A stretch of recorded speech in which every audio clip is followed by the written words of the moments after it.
आजच्या या कार्यक्रमाच्या निमित्ताने पेडणेकर सर, देसाई सर, आपण सर्वांनी आणि या संघाच्या सभासदांनी, मान्यवरांनी मला इथे निमंत्रित केलं.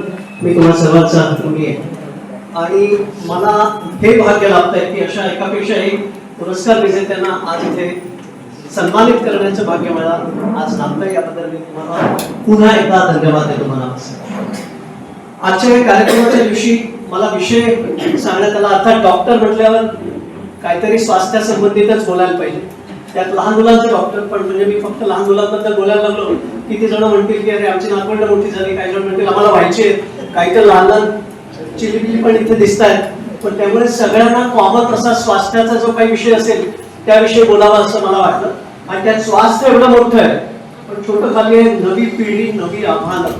हा विषय आपण समजून घ्यायला पाहिजे. नवी पिढी आता पेडणेकर सरांनी एक खंत व्यक्त केली आणि ती कॉमन आहे सगळीकडे की आता सगळ्या समारंभांमध्ये जास्तीत जास्त सिनियर सिटीजन्स दिसतात, तरुण पिढी थोडीशी मागे, कुठेतरी आपण कमी पडतो असं ते म्हणाले. पण आय थिंक अशा प्रसंगांवर आणि ज्यांचं जेव्हा तुम्ही मनोगत ऐकाल तेव्हा साहजिकच नवीन पिढी काहीतरी करायला पुढे येईल, संघाचं काम करायला पुढे येईल आणि नक्कीच आय थिंक आपण उमेद सोडून जाणार नाही. नवी पिढी नवी आव्हानं स्वीकारायला सज्ज आहे हे आपण सगळ्यांनी लक्षात ठेवलं पाहिजे. मित्रांनो, आपले लाडके पंतप्रधान नरेंद्रजी मोदींनी आपल्याला म्हटलंय की 2047 म्हणजे आपल्या स्वातंत्र्याला जेव्हा 100 वर्ष होतील तेव्हा आपला देश, माझ्या पिढीपैकी बरेच जणांना आपण विकसनशील देश ऐकून कंटाळा आलाय आणि कधी एकदा आपण विकसित देशांच्या पंक्तीत जाऊन बसतो असं वाटतंय का नाही.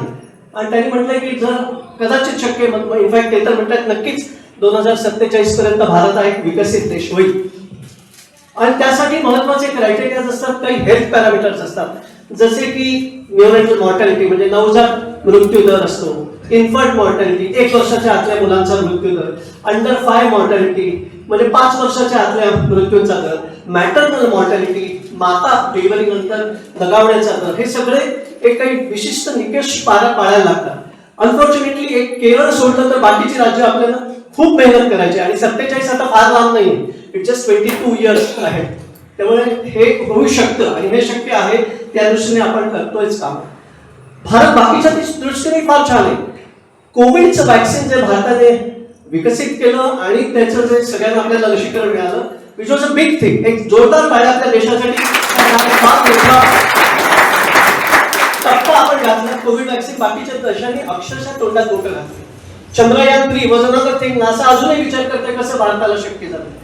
2022 मध्ये आपला देशाने आझादी का अमृत महोत्सव साजरा केला आणि त्याच वर्षी एशियन गेम्स होते, ज्यात पहिल्यांदा भारताने 100 पेक्षा जास्त मेडल्स मिळवले. हे सगळं असं वाटत होतं की देश एका वेगळ्याच स्तरावर आणि आपण everything is fine in this country असं सगळ्यांना वाटत होतं. पण त्याच वेळेला मी आता तुम्हाला काही महत्वाच्या मुद्द्यांकडे की का मला वाटतं की नव्या पिढीला नवी आव्हानं आणि ती आपण कशी पेलायला पाहिजेत ते आपण आता या दृष्टीने बघू की काय कोणत्या गोष्टी की ज्या आपल्याला खरोखर विचार करायला लावण्यासारख्या आहेत.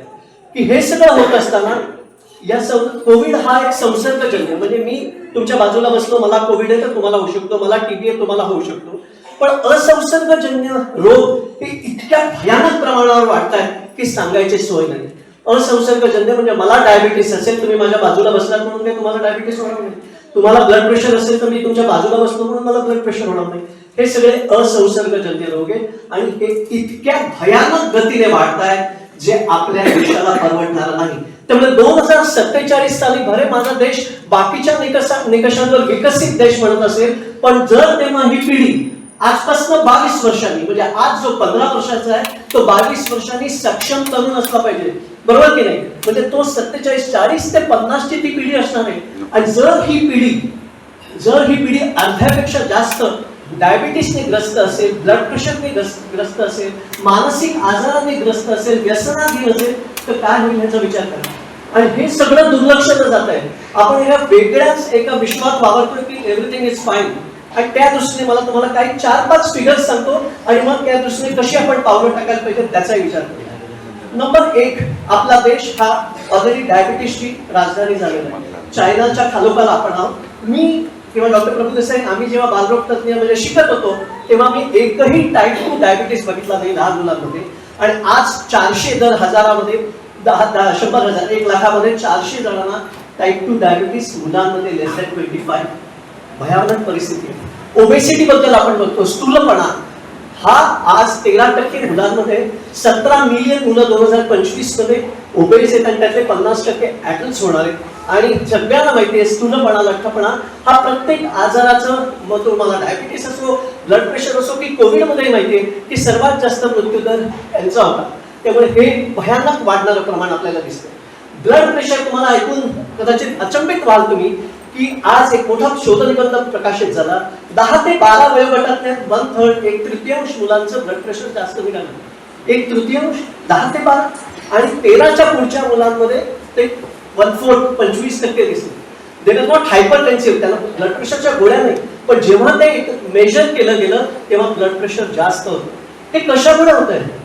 या सगळ्याचं कारण काय आहे त्याच्याशी मी येतोच, पण अजून काही 2-4 फिगर्स अजून त्यापूर्वी तुम्हाला सांगतो. सबस्टन्स अब्यूज म्हणजे नशा. भारत सरकारने सर्वोच्च न्यायालयामध्ये फिगर्स दिल्या की किती जण या देशांमध्ये, म्हणजे मी लहान मुलांचा डॉक्टर असल्यामुळे, तर 10 ते 17 वयोगटांमध्ये 1.5 कोटी मुलं व्यसनाधीन आहेत. त्यांनी एकदा सिगरेट ओढली आहे किंवा एकदा एक पेक प्यायला नाही, दे आर ऍडिक्ट. 17, तर this is huge figure that आपल्याला सगळ्यांना बघायला पाहिजे की इतके 10 ते 17 वयोगटामध्ये 1.5 कोटी मुलं जर ऑलरेडी व्यसनाधीन असेल, आणि हे ऑफिशियल फिगर, आणि आपल्या देशात माहिती आहे की ऑफिशियल असेल तर किती मोठी त्याच्यापेक्षा अनऑफिशियल फिगर असू शकते. एन्झायटी, डिप्रेशन, एक मोठा क्लास नीटच्या परीक्षा 2023 मध्ये राष्ट्रीय अध्यक्ष होतो आणि तेव्हा कोर्टामधून बातम्या यायला लागल्या. 1 झाली, 2 झाली, 3 झाली, 23, 24, 25 आत्महत्या लहान मुलांच्या, म्हणजे ह्या 17 वयोगटात हे सगळे 12वीची मुलं होती. आणि कोर्टातला एक नीटचा क्लासेस चालवणाऱ्याची सगळ्यात मोठी टॅगलाईन होती, there is no place for second. म्हणजे तुम्ही पहिले असाल तरच सक्षम आहात या जगात काहीतरी व्हायला. म्हणजे काय तुम्ही मेसेज देताय मुलांना? तू दुसरा आलास म्हणजे तू जगायच्या लायकीचा नाही. जर अशी माझी टॅगलाईन असेल त्या क्लासची, there is no place for second, तर तुम्ही काय करेल? एका छोट्या परीक्षांमध्ये पण जर मला कमी मार्क मिळाले तर नैराश्य येणारच आहे. घरातनं आई वडिलांचं प्रेशर, तुला कोट्याला पाठवलंय, तू तिथे अभ्यास केलाच पाहिजे. विचार करा हे सगळं काय होतंय. एक तर छोटी कुटुंब, 1 किंवा 2, सगळ्यांच्या भयानक अपेक्षा. तर ही मुलं जर ह्या अँझायटी, डिप्रेशनला बळी पडणार नाही तर दुसरं काय होईल? हे सगळं वातावरण आपण तयार करतोय. हे एकच नाही तर अशा अनेक ठिकाणी आपल्याला दिसतंय. अत्यंत राग आला म्हणून मुलाने टीचरच्या पोटात घोसकलं. कितवीतल्या 8वी, एवढा राग? कशाचा राग येतो तुला? मोबाईल आईने काढून घेतला म्हणून आईला भेटतो, पुस्तकात नाही, आईला मोबाईल काढला म्हणून. हे मानसिक स्वास्थ्य इतक्या फास्ट रीतीने रसागाळाला जात आहे की सांगायची सोय नाही. म्हणजे आपल्याला हे माहित नाही की मुलांची नक्की वागायचं कसं. प्रश्न हा निर्माण झालाय. कारण जी पिढी आधी कनिष्ठ मध्यमवर्गीय होती ती मध्य झाली, थोडीशी उच्च झाली. ते मला वाटतं की अरे मला लहानपणी नव्हतं, मुलांना दिली तर मागतोय, दिलं दिलं दिलं, नाही म्हणायची सवयच नाही हो. आणि ज्या क्षणी नाही म्हणतात नाही कोणी म्हणतच कसं. हे सगळं कुठेतरी आपल्याला अंतर्मुख करायला लावणार आहे. छोटी कुटुंब आहेत, घरात आजी आजोबा नाही, वागायचं कसं कुणाशी माहित नाही, आणि ही मुलं शिकतात कुठे? मग सगळं सोशल मीडिया. तो बसलेलाच आहे तुम्हाला गाळा उतारायला तुमच्या समोर, आणि त्यातलं काय घ्यायचं काय नाही कुणाला माहित नाही. Screen time addiction. ऑटिझम बद्दल मगाशी मॅडम म्हणाल्या, ऑटिझम म्हणजे स्वमग्नता, त्याच्यापेक्षा महत्वाचे वस्तुमग्नता. याचं प्रमाण इतक्या भयानक रीतीने वाढत आहे. माझी बायको प्रसूती तज्ञ आहे, आमच्या हॉस्पिटलमध्ये डिलिव्हरीज पण होतात. एकदा मी डिलिव्हरी नंतर आई वडिलांचं म्हणजे बाहेर सांगितलं बाळ झालंय, 2 तासांनी त्या बाईच्या कॉटजवळ गेलो. ती बाई बाळाला मोबाईल दाखवत होती. म्हटलं काय? नाही माझ्या आईला त्याला बघायचं म्हणून. म्हटलं हे संबंध काय? 2 वर्षापर्यंत सगळ्यांनी लक्षात ठेवा, मुलांना स्क्रीन टाइम अजिबात नाही. जरी तुम्हाला मुलांना काही दाखवायचं असेल तर कॅमेऱ्याचा अदर पार्ट, दुसरा पार्ट म्हणजे स्क्रीन नाही, त्याला बघायचं. त्याला काही पडले नाही, आजी कुठे आजोबा कुठे, नंतर भेटतील ना. पण स्क्रीनचं ऍडिक्शन इतकं वाढत आहे, मुलं इतकी, आणि ती मुलं डॉक्टर तो युट्यूबचे व्हिडिओ स्किप करतो, पण त्याला बोलता येतं का? आखी डालके जे बोलता येतं ते नाही. हे सगळं इतकं प्रचंड प्रमाणात वाढत आहे की ह्या सगळ्या मुलांमध्ये आपल्याला वेगळ्या प्रकारची भावनिक गुंतवणूक करायला पाहिजे, जी आज होत नाही.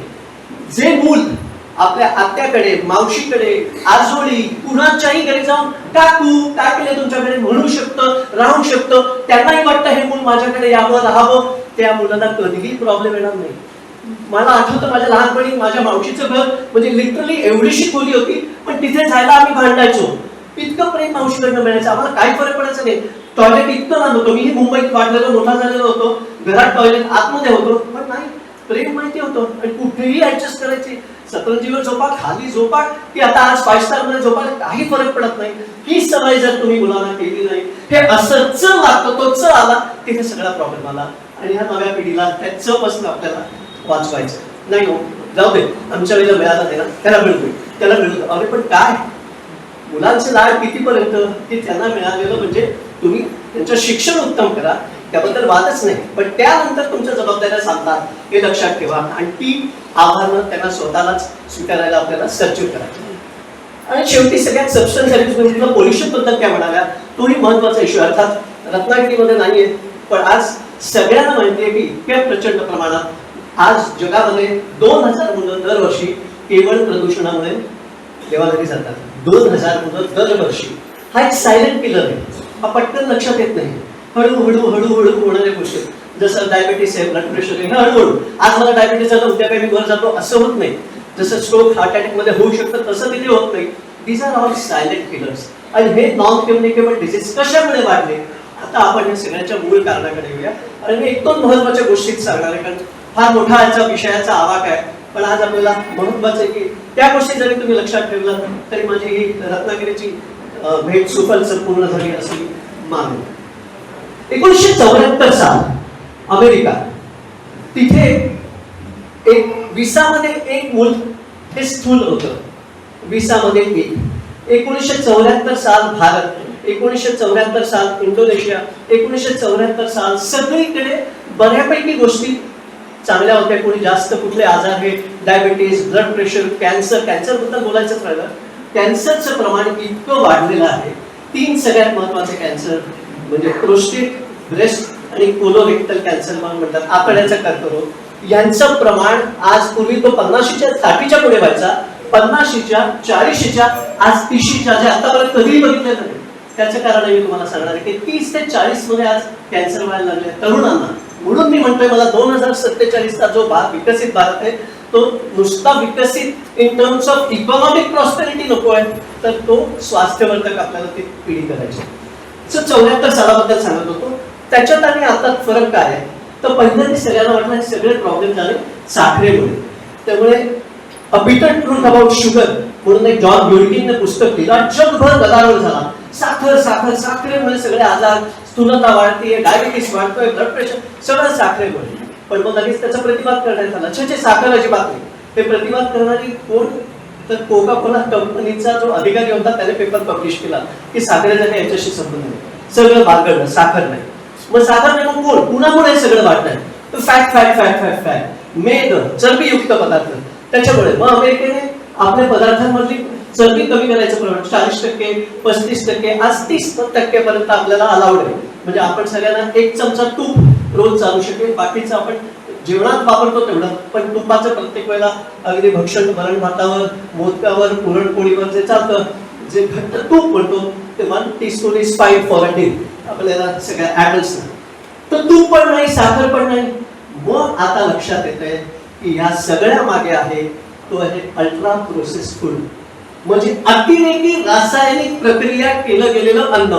या सगळ्याच्या मागे आणि याची उदाहरणही तुम्हाला सांगणार आहे कशा प्रकारे. एक कंपनी आहे नेस्ले, सगळ्यांना माहिती आहे, आणि त्याचे इतकी प्रचंड प्रॉडक्ट्स आहेत तीही तुम्हाला माहिती आहे. पण त्यांचं अग्रेसिव्ह मार्केटिंग कसं आहे बघा. त्यांनी अमेरिका, युरोपमध्ये ऍडव्हर्टाइजमेंट केली तर चालते, म्हणजे टीव्हीवर दाखवा लोकांना की झाले मुलं जाऊन घेत आहेत की रोज टीव्हीच्या ऍड मध्ये बघितलं. त्यांनी ब्राझीलमध्ये कसं विकायचं, तर अमेझॉन नदीच्या खोऱ्यामध्ये त्यांनी बोट सोडली आणि बोटीत सगळे नेस्लेची रंगीबेरंगी ऑल चॉकलेट्स तुम्ही म्हणाल ते सगळं त्याच्यात किटकॅट पासून जे काय म्हणाल ते, आणि ती बोट अशी नुसती सोडली अमेझॉनच्या खोऱ्यामध्ये. आणि 18 दिवस फ्री बोट, त्याच्यावर 100,000 अशा गोष्टी, आणि ती बोट फिरते. ती माझ्या गावाच्या किनारा लागली. मी दिवसभर बघतो कोणीच नाही, मग हळूच जाऊन घेणार ना, साहजिकच. आज घेतलं, उद्या त्या मुलांनी घेतलं, तिकडनं त्यांनी घेतलं. 18 दिवस हे फ्री मध्ये मिळतंय. 18व्या दिवशी त्यांनी बंद केला हा बोटीचा प्रकार. आणि त्या गावामध्ये सबंध ब्राझीलमध्ये 7.5 लाख प्रतिनिधी नेमले. आणि मुलांना तोपर्यंत चस्का लागला होता की खायची प्रॉडक्ट्स जे नेस्लेची विकत घेऊ. Look at the way marketing हे अशा प्रकारचं चाललंय. आज सगळीकडे हे अल्ट्रा प्रोसेस फूड, अति रासायनिक, अतिरेकी म्हणायला पाहिजे शब्द, रासायनिक प्रक्रिया केलेलं अन्न, याच्यामुळे सगळे महत्वाचे प्रॉब्लेम आपल्याकडे होत आहेत. या सगळ्यामध्ये काय असतं? आता रासायनिक प्रक्रिया थोडक्यात समजावूया. तुमच्या आमच्या सगळ्यांच्या घरी उपमा होतो, पोहे होतात. तुम्ही जर पॅकेट्स बघितले तर त्याच्यामध्ये जे कंटेंट्स असतात ते बघितले तर थक्क व्हाल. ते वाचायचा प्रयत्न करा. जर तुम्हाला त्याच्यामध्ये उपमा जो रेडीमेड मिळतो त्याच्यात 2 जरी घटक असे दिसले की ते तुमच्या किचनचा भाग नाहीये, तर समजा तो अल्ट्रा प्रोसेस फूड आहे, त्याला बाजूला ठेवा. फक्त 2 पदार्थ बघायचे तुम्हाला. मी तुम्हाला उदाहरण दाखवणार आहे. आज मी 2-3 घेऊन आलोय. कुठे गेलो? कुणाला वाचायचं असेल तर तुला मोबाईल नाही. ते फ्रुटी सगळ्यांना माहिती आहे पेय. ते फ्रुटी मध्ये काय आहे? कुणी बाटली बघा तरी आतापर्यंत वाचली नसेल तुम्ही. मी मुद्दामून पेप्सी आणि कोक काढला नाही. म्हटलं हे आपलं आहे ना, पेप्सी इंडियन आपलं, फ्रुटी आपलं आहे. तर त्याच्यामध्ये किती माहिती तुम्हाला? या एवढ्याशा बाटलीमध्ये 4 चमचे साखर आहे. एवढ्याशा बाटलीमध्ये 4 चमचे साखर. साखर, मीठ आणि मैदा हे 3 सगळ्यात मोठे माणसाचे दुश्मन आहेत. जर तुम्ही या तिघांवर विजय, जीभ जी आपण सांगतो ना, आपण त्याला शरण जातो. आणि जीभच सगळ्यात माणसाला सक्सेसफुल. तुम्ही लोकांशी कम्युनिकेट करता जिभेने, माणसं जिंकू शकता, करू शकता जिभेने, आणि स्वतःचंही नुकसान करू शकता जिभेने. एवढासा ऑर्गन आहे. पण काय आपल्याला नाचवतो की नाही, आहे की नाही, सगळ्यांना माहिती आहे. तर सगळ्यांनी लक्षात ठेवा, आपल्याला फक्त 4 चमचे साखर अलाउड आहे रोज. 4 चमचे ऍडेड शुगर. प्रत्येक पदार्थात साखर असते. भातातही साखर आहे, पोळीतही साखर आहे, सगळ्यात थोडीशी साखर असते. तर ऍडेड शुगर म्हणजे वरून घेणारी जी पांढरी साखर आहे ती आपल्याला फक्त 4 चमचे. 10 वर्षाच्या वर सगळ्यांना, 10 वर्षाच्या तुला नाही, तुला थोडीशी जास्त चालेल, तर बाकी सगळ्यांना 10 वर्षाच्या वर लक्षात ठेवा की 4 चमचे साखर अलाउड आहे. साखर is as bad as alcohol. हे वाक्य पुन्हा लक्षात ठेवा. दारू इतकीच साखर वाईट आहे, त्यामुळे साखरेपासून एक महत्वाची गोष्ट आहे. तीच गोष्ट मिठाची. मिठाबद्दल एक 1-2 उदाहरणं, पण त्याच्या ते साखरेबद्दल अजून एक मी काहीतरी घेऊन आलो. 2. पहिलं बोल मिठा, सगळ्यांचं आवडतं. तुम्हाला माहिती आहे ह्याच्यात काय? 100 ग्रॅमच्या पाकिटामध्ये 40 ग्रॅम साखर, 40 ते 50, अर्धी साखर. तुम्ही साखरेला ऍडिक्ट, म्हणजे मुलांना काय, तुम्हाला मी सांगितलं ऍडिक्शन सगळ्यात जास्त साखरेचं आहे. याचं लेबल वाचला तर मी जस्ट पाठवतो, एक बघा तुम्ही. यात त्यांनी वरतून खालती असतं सगळ्यात जास्त काय, तिथपासून सगळ्यात कमी काय, तसे काही कंटेंट्स लिहिलेले असतात. त्याच्यामध्ये पहिलं असतं एक थोडीशी व्हीट, बार्ली वगैरे काहीतरी असेल. त्याच्यानंतर ते लिहितात कोको सॉलिड म्हणजे साखर, मग लिहितात लिक्विड ग्लुकोज म्हणजे साखर, मग लिहितात नुसती शुगर म्हणजे साखर, आणि शेवटी त्याच्यामध्ये माल्टोडेक्स्ट्रिन म्हणजे साखर. साखरेची 23 पेक्षा वेगळी नावं आहेत. हाय फ्रक्टोज कॉर्न सिरप हे सगळ्यात मोठं नाव आहे. तुम्हाला ते दिसलं की ती गोष्ट बाजूला ठेवा. तो सांगण्याचा उद्देश अगेन, आणि ह्याचा मला ह्यांच्यावर काही नाही राग, पण ह्याच्यासारखे सगळे जे काही यांचे भाई बनत आहेत हे फक्त, कारण यांनी कोविडमध्ये ऍड केलं की इन्क्रीजेस इम्युनिटी. काही नाही होत, अजिबात कशाने यांनी इम्युनिटी वाढत नाही. आपला चौरस आहार आहे, तोच महत्वाचा आहार आहे. या सगळ्यापासून लाभ घ्यायचा आहे. आणि शेवटचं एक तिसरं, कारण जास्त उदाहरणं दाखवायला पण तरी मला वाटलं 1-2-3 तरी ठेवावं. हे आमच्या इथे नव्या मुंबईत भयानक पॉप्युलर आहे. डोंट नो रत्नागिरीत कितपत आलंय, ओरिओ बिस्किट. तुम्हाला माहिती आहे एवढ्याशा पुड्यामध्ये किती कॅलरीज आहेत? 483 कॅलरीज एवढ्याशा पुड्यामध्ये. आपण सगळ्यांनी लक्षात ठेवा 2000 कॅलरीज आपल्याला अलाउड आहे. 2000 कॅलरीज पर डे. म्हणजे काय झालं, 500 ब्रेकफास्ट, 500 लंच, 500 डिनर, आणि 250 2 तास स्नॅक्स अलाउड आहेत. तुम्ही हा एक पुडा खाल्ला तर त्या दिवशी तुम्ही जेवायचं नाही, बरं का. आणि ह्याच्यातही 40 ग्रॅम साखर, आणि ह्याच्यात वर्स्ट म्हणजे वाटताना ओरिओ गोड आहे, पण ह्यात तितकंच मीठ आहे. आणि मीठ हा साखरेनंतरचा दुसरा. आपल्या किडनीवर, आपल्या हृदयावर बीपी वाढलं की पहिलं डॉक्टर गोळीच्या आधी काय सांगतात? मीठ कमी करायचं. सो त्यामुळे आपल्याला ह्या सगळ्यांपासून, मॅगी नूडल्स अनदर थिंग, इतके प्रचंड, कुठलाही सॉस घ्या तुम्ही, नॉर्थचा सॉस बघा, सूप बघा, त्या सगळ्यात एक किसानचं केचप येतं, किसान, आणि त्याच्यामध्ये लिहिलंय फ्रेश. फ्रेश याचा अर्थ त्यांनी काय लिहिलं माहितीये? फ्रेश हा आम्ही केलेला दावा, म्हणजे फ्रेश म्हणतो आम्ही, या प्रॉडक्टलाच फ्रेश म्हणतो आम्ही. असं नाही म्हणत की हे फ्रेश टोमॅटो आता आम्ही आणलेत आणि त्याच्यातनं हा बनवलाय. म्हणजे इट इज लाईक सेइंग माझा email address Upendra Kinjawadekar the best doctor in the world @gmail.com असा मी केला, त्याचा अर्थ काय मी best doctor in the world होत नाही. पण त्यांच्यावर केस तुम्ही करू शकत नाही, कारण त्यांनी तिथे ऍस्ट्रिक्स मध्ये मागे लिहिलंय फ्रेश. याचा अर्थ आम्ही अजिबात म्हणत नाही की हे फ्रेश याच्या शेतातनं आणलेले, आम्ही म्हणतोय याला फ्रेश. काय बोलाल तुम्ही? म्हणजे तुम्ही कोर्टात केस नाही जिंकू शकत. हे वाचायचं सगळ्यांनी प्रयत्न करा. आणि या सगळ्यापासून, कारण हे सगळे आजार वाढले हे केवळ या अल्ट्रा प्रोसेस फूडमुळे. आणि हाच मी आता रत्नागिरीतही बघितले, 10तल्या 9 दुकानांमध्ये त्या माळा असतात. आज सगळीकडे या माळा आहेत. तुम्ही सगळे यांना माळाच म्हणतो मी, इतके असतात. आणि ते टेम्पटेशन होतं. म्हणजे तो दुकानदार, ओ भाऊ एक कोलगेटची तरी तो असं त्या माळांमधनं हा काय पाहिजे असं विचारतो. तुम्ही लडाखमध्ये जा, पुडुचेरीत जा की इथे रत्नागिरीत या, सगळीकडे हे कॉमन झालंय. जितक्या लवकर आपण या सगळ्याची सवय लावतो मुलांना.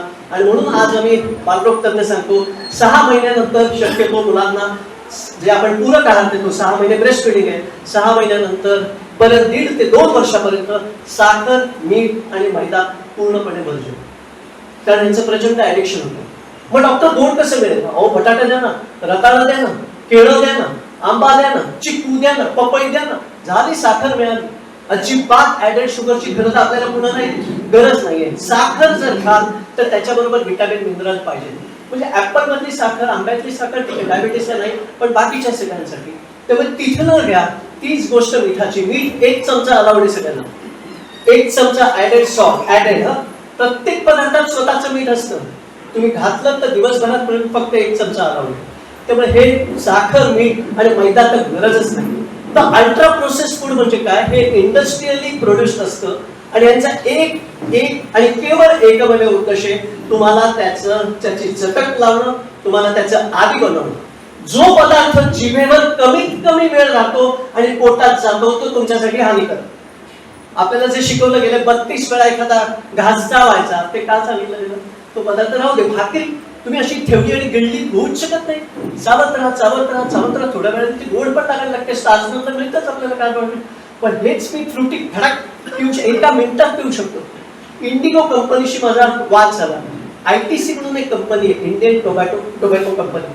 त्यांचं सनफिस्ट म्हणून एक मँगो पल्पचं, इंडिगोमध्ये कायम तेच मिळायचं. 300 ml ची बाटली होती. त्याच्यामध्ये दर 100 ml मध्ये त्यांनी लिहिलं 13 ग्रॅम शुगर आहे. म्हणजे एका बाटलीमध्ये 40 ग्रॅम.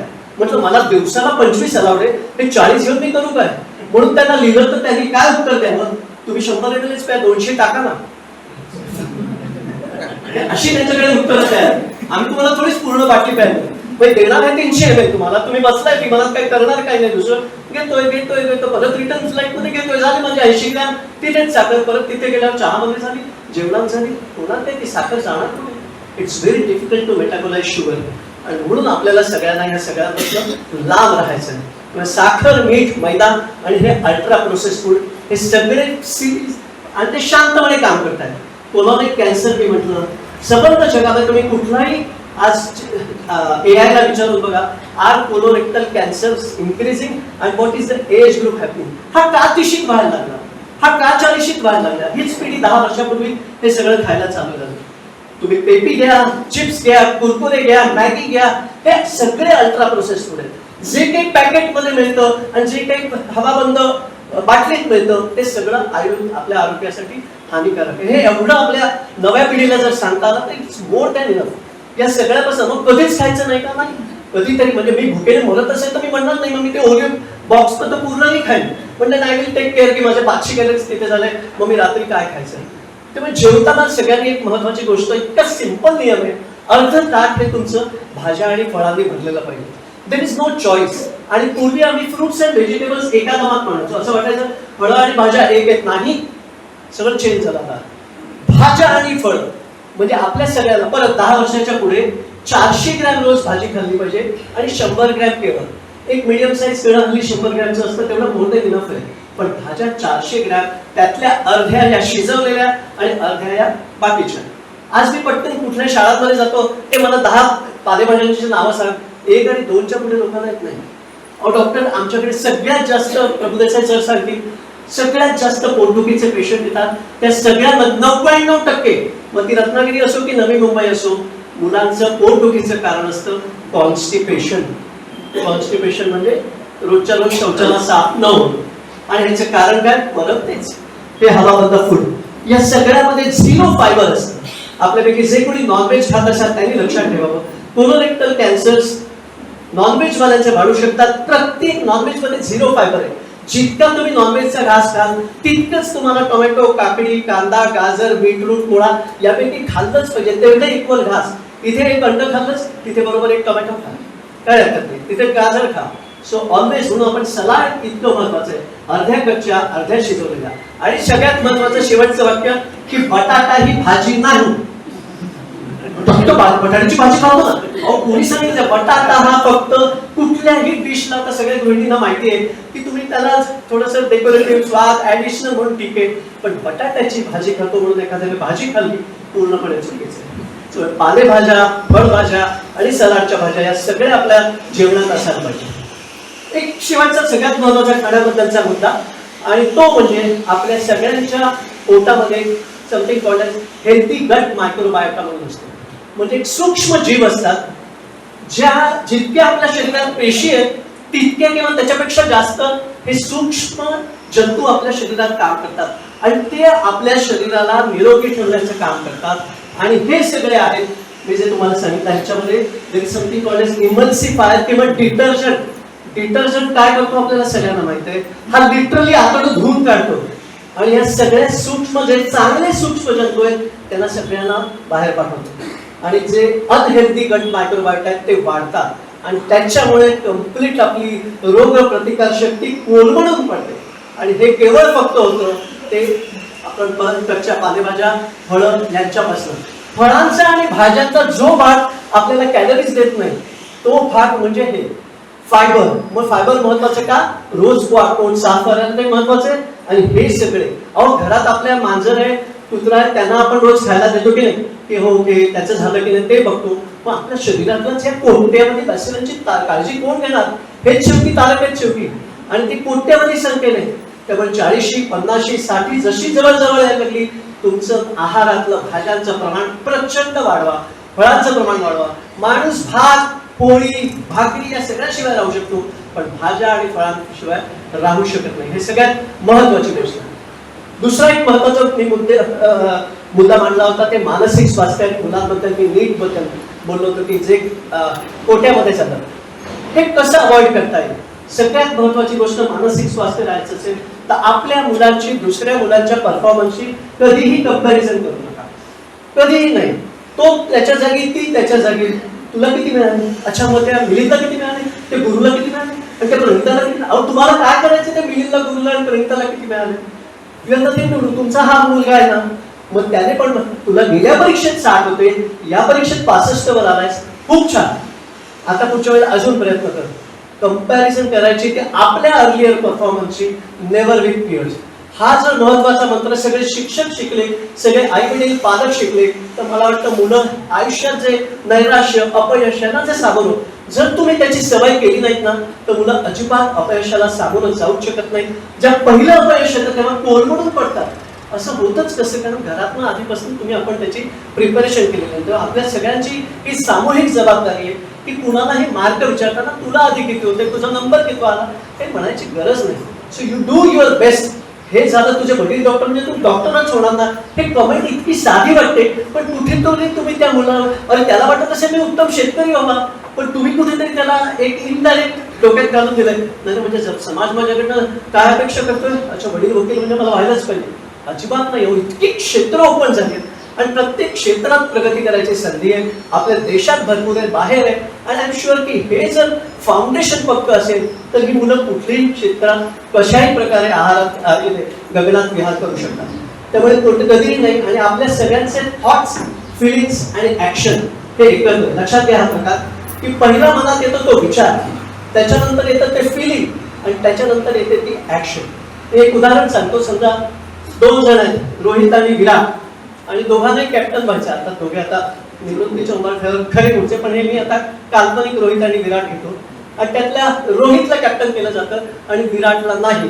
तर काय मनात विचार येतो, हा विराटला सांगता आला पाहिजे. जर तो म्हणाला की नाही, म्हणजे त्याला जेलसी वाटू शकते की ह्याला कशी मिळाली, पण no I am not worth, मी सेल्फलेस, म्हणजे मला काय आयुष्याला अर्थच नाही, मला हे मिळालं नाही, then he is going down a wrong track. ठीक आहे, आय डिड माय बेस्ट, मी माझा संपूर्ण प्रयत्न केला, ह्या वेळेला मला मिळालं नाही, कदाचित पुढच्या वेळेला मी बनू शकतो. मग तो शाळेतला आता ॲन्युअल डे सगळीकडे चालू आहे, प्रमुख रोल एकालाच मिळतो, दुसऱ्याला नाही. म्हणजे तुला राजाचा आणि तुला किंवा राणीचा आणि दुसऱ्याला त्याच्यावर चावरा डाळाचा समजा रोल मिळाला तर दॅट इज नॉट रॉंग. तर तुम्ही लगेच त्याला तू काय असे काय तुलाही नाही मिळालं हे म्हणून चालणार नाही. सो थॉट पहिला येतो, मग फिलिंग येतं की बॅड किंवा आय एम वर्थलेस, आणि मग ऍक्शन होते. मग मी काय करेन, ते प्रमुख आहे त्याला कसा त्याचा फेल होतो की नाही, किंवा सगळा प्रोग्रामच कसा कोलमडतो की नाही, किंवा मीच शेवटच्या क्षणी येणार नाही, दॅट इज रॉंग. पण तेच जर आपण पॉझिटिव्ह मध्ये बदलले की I did my best, next time I can try, and there is always a next time, हे विचार केले तर थॉट फिलिंग अँड ऍक्शन. आपल्या सगळ्यांना इमोशनल इंटेलिजन्स नावाची गोष्ट माहिती पाहिजे. IQ सगळ्यांना माहिती आहे, इंटेलिजन्स क्वोशंट माहिती आहे, पण या जगात जर सक्सेसफुल व्हायचं असेल, नव्या पिढीला नव्या आव्हानांना सज्ज व्हायचं असेल तर EQ is far more important. EQ वर एक वेगळं लेक्चरच होऊ शकते, एकदम महत्वाचा विषय आहे. आणि लहान मुलांना त्यांच्या भावना ओळखायला शिका. आज ह्या मुलीला समजा राग आला, ती आता इथे चिडली कंटाळली, तर इज नथिंग रॉंग की तिच्या वयानुरूपच ती वागणार आहे. पण तिला हे म्हणायचं म्हणजे तुला इथे आता कंटाळा आलाय का, तुला आता राग आलाय का, तुला भूक लागली आहे का, तुला आता कसं वाटतो, आनंदी आहेस का, या भावनांना नावं द्यायला आपण लहानपणापासून मुलांना शिकलं पाहिजे. की दुःख, आनंद, ईर्षा, निराशा, नाउमेद, हे सगळे जे फिलिंग्स असतात हे जर मुलांना कळलं then they will never throw tantrums. Tantrums आपण म्हणतो, मुलं आमची आकांड तांडव करतात कारण त्यांना ते काय शब्दात मांडायचं ते कळत नाही, आणि ही सगळी परत आपली जबाबदारी. त्यामुळे मुलांचं मानसिक स्वास्थ्य पण आपल्याला तितक्याच प्रकारे जमायला पाहिजे, जपायला पाहिजे. तर सरतेशेवटी मी हेच सांगेन की आपण बोलता झाला अर्धा तास, पण महत्वाच्या गोष्टी मला सगळ्यात सांगायच्या होत्या त्या सगळ्या झाल्या सांगून. पण एक 6 महिन्याच्या मुलांना जेव्हा मी म्हटलं मगाशी साखर मीठ मैदा, आम्ही एक महत्वाचे कॉन्सेप्ट सांगतो, रिस्पॉन्सिव्ह फीडिंग नावाची गोष्ट आहे. रिस्पॉन्सिव्ह फीडिंग म्हणजे काय की जसं मी सांगितलं 6 महिने तुम्ही फक्त स्तनपान करता, 6 महिन्यानंतर पूरक आहार द्यायला चालू करता. पण जेव्हा तो पूरक आहार देता तेव्हा आई वडील किंवा केअर गिव्हर यांनी काय बघायचंय, अच्छा डॉक्टरने सांगितलं अर्धा ताट भाज्या आणि फळं पाहिजे, थोडी प्रथिनं पाहिजे, थोडी कार्बोहायड्रेट्स पाहिजे, थोडं दूध दही पाहिजे, हे सगळं झालं. पण किती खायचं हे ते बाळ ठरवणार, किती खायचं हे ते मूल ठरवणार, हे लक्षात ठेवा. त्यामुळे 6 महिन्याच्या बाळाला मी भले वाटी घेऊन छान बसलोय, त्यात तूप पीठ घातलंय, मेहनतीने हे केलंय, आणि माझ्या बाळाने 1 चमचा नंतर म्हणाला नाही नको, तर मी ते घेऊन कसं तो घेऊन ढोसायचं खाली, सॉरी हे चालणार नाही. मग हेच 10वीत गेलं तरी आमच्या सुरूला भरवायला लागतं, अभ्यास करते ना, आई वडील चालले तिच्या मागे आहे, ती कौतुक, आणि मग नंतर ही काहीच करत नाही, मग तुम्ही 12वी पर्यंत भरवल्यावर करणार काय दुसरी. सो त्यामुळे portion control is decided by the child. आणि हे 6 महिन्याला जर त्या बाळाला कळलं, they will never over it in the future life. So त्यामुळे पोर्शन कंट्रोल, रिस्पॉन्सिबिलिटी मुलांना कळू द्या. 6 महिन्यापर्यंत त्यांना फक्त स्तनपान आहे, त्याच्यानंतर पूरक आहार आहे, त्याच्यानंतर हे भाज्या फळांनी भरलेलं ताट आहे. आणि आपण आपल्या सगळ्यांना जे अल्ट्रा प्रोसेस फूड पासून जितकं लांब ठेवता येईल तेवढं ठेवूया. शक्यतो पॅकेट मधले पदार्थ कधीतरी क्वचित ठीक आहे, पण जितके वेळा आपण खाताय या सगळ्यामध्ये इतके प्रिझर्वेटिव्ह, ऍडिटिव्स, इमल्सिफायर्स, तुम्ही काय म्हणाल ते सगळं आहे, आणि या सगळ्यांनी आपल्या प्रकृतीवर प्रॉब्लेम आणि फार मोठ्या प्रमाणात ऑलरेडी होत आहे. आणि it is not only obesity, diabetes, लठ्ठपणा हे नाही, कॅन्सर मी तुम्हाला सांगितलं, इरिटेबल बाउल सिंड्रोम म्हणून असतो. मानसिक स्वास्थ्य हा सगळ्यात जास्त, ह्या सगळ्यांमुळे मानसिक स्वास्थ्य आपल्या सगळ्यांचं नव्या पिढीचं धोक्यात येते. या सगळ्यांपासून दूर. सो नैसर्गिक lifestyle is what is required, that is the order of the doctor. आणि त्यामुळे आपण सगळ्यांनी जितकं नैसर्गिक, आणि खेळणं, अरे खेळतच नाही मुलं, काय चाललंय ते रत्नागिरीत खेळतात ना, अतिशय अभ्यास केला नाही तरी चालू, हे लक्षात, मी गंमत म्हणून झोप म्हणून नाही म्हणत आहे, पण 1 तास फिजिकल ऍक्टिव्हिटी ऍक्च्युअल जर धावणं पडणं केलं नाही त्या अभ्यासाला काहीही किंमत नाही. त्यामुळे 1 तास खेळणं अतिशय महत्वाचं आहे. मुलांना फिजिकली ऍक्टिव्ह होऊ द्या. स्क्रीन पासनं आम्ही पहिली 2 वर्ष 0 सांगतो, 2 ते 12 आम्ही 1 तास सांगतो, त्याच्यापुढे 2 तास. 2 तासापेक्षा आपल्याला सगळ्यांना स्क्रीनचं ऍडिक्शन आहे, आपण मान्य करूया, पण जितकं कमी करता येईल तितकं बघा. या स्क्रीनमुळे पण, आणि सगळ्यात महत्वाचा या सगळ्याला परिणाम होतोय झोपेवर. झोपेबद्दल, झोप ही आतापर्यंत दुर्लक्षित विषय होता, पण आता परत लक्षात येत आहे की कमी झोपेमुळे सगळे आजार परत वाढत आहेत. 7 तास झोप सगळ्यांना जरुरी आहे. कोणी ते मोदी असतील जे 2.5-3 तासाचं मी वाचू नये, माहिती नाही प्रत्यक्षात काय, आपण सगळे मरते लोक आहोत, 7 तास तरी सगळ्यांना झोपायला पाहिजे. आणि the best drink is water, हे सगळ्यांनी लक्षात ठेवा. ते पाण्यासारखं दुसरं पेय नाही. कधीतरी तुम्ही ताक प्या, नारळ पाणी प्या, लिंबू पाणी प्या, साखर न घालता, पण त्यात महत्वाचं म्हणजे पाणी पाणी पाणी. या सगळ्या कोल्ड्रिंक्स एकही नाही. पेप्सी कोकवर एक कधीतरी वेगळं भाषण, तर तेही डिटर्जंट म्हणजे इतक्या वाईट प्रकारे आपली हालत हिसून ते झिरो आणि डाएटला काही अर्थ नाही बरं का, हे लक्षात ठेवा. सॅक्रिन हा साखरेला जो पर्यायी म्हणून गोष्ट निर्माण झाली, त्याची निर्मिती कशापासून झाली माहिती तुम्हाला? डांबर आणि कोळसा, त्याचं अपत्य येते. आता सगळ्यांना वाटतं, पण खातात सगळे. आणि साखर नाही म्हणून आमचे बरेच मित्र आहेत, ती पिवळी गोळी काढतात, ते टाकतात. नाही मी साखर सोडली, डायबिटीस आहे ना. अरे हे काय माहिती का, वाचलंच का याच्याविषयी? नाही, ते माहित नाही. आपल्या जिभेवर जेव्हा साखर जाते तेव्हा ताबडतोब लिव्हरला तिथे सिग्नल मिळतो, समथिंग स्वीट कमिंग, बी प्रिपेअर्ड, इन्सुलिन तयार, ह्याला पचवायचं आहे. पण हे जे ऍडिटिव्ह आहेत, हे 80,000 घटक आहेत, जे आपल्या कुठल्याही पूर्वजांनी कधीही खाल्लेलं नाही. कुठल्याही शरीराच्या रचनेला हे माहितच नाही. काय नको काय नको, काहीतरी गोड आहे, काहीतरी तुरट आहे, काही कळतच नाही. फुल्ली कन्फ्युज आणि लागली वाट आपली. आणि चांगलं जातं पण मस्त होतं एकदम. 50-40 पोटाचं कॅन्सर झालं काय माहित नाही. लाईफस्टाईल एकदम छान होती, पण ते सगळं त्याला कारणीभूत असतं. So let's all stay happy, healthy आणि नव्या पिढीला नवीन आव्हानं स्वीकारायला सज्ज करूया. आणि आपण सगळ्यांनी ह्या छोट्या गोष्टी आपल्या दैनंदिन आचरणात आणल्या. I am sure we lead by example. The family, आपले लहान मुलं बघत असतात कशा प्रकारे आपण जगतो. आपण 1 तास व्यायाम केला, आपण 7 तास झोपलो, आपण अशा प्रकारचे जेवलो, तर I am sure all of us will be happy and healthy. पुन्हा एकदा तुम्हाला सर्वांचे धन्यवाद. आणि तुम्ही माझे 4 शब्द ऐकून घेतले.